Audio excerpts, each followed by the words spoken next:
Praise the Lord friends. இன்றைக்கும் நம்ம தியானிக்கக்கூடிய வசனம் கொலோசியர் 4வது அதிகாரம் 5வது வசனம். புறம்பே இருக்கிறவர்களுக்கு முன்பாக ஞானமாய் நடந்து காலத்தை பிரயோஜனப்படுத்தி கொள்ளுங்கள்.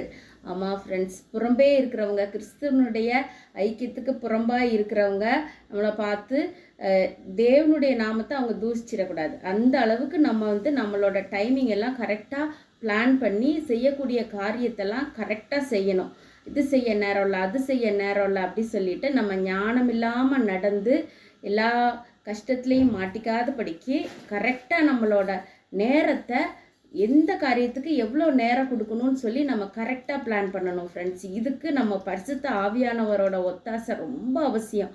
அவர் தான் ஞானத்தின் உறைவிடம். அவர்கிட்ட கேட்டு இது செய்யலாமா செய்யக்கூடாதா, எந்த டைமிங் எப்படி ஸ்பேஸ் பண்ணணும் எல்லாம் அவர்கிட்ட கேட்டால் அவர் நம்மளுக்கு முழு கைடன்ஸ் நம்ம கூட இருந்து கொடுப்பாரு ஃப்ரெண்ட்ஸ். அந்த ஆலோசனையில் நடந்தால் காலத்தை பிரயோஜனப்படுத்தலாம் ஃப்ரெண்ட்ஸ்.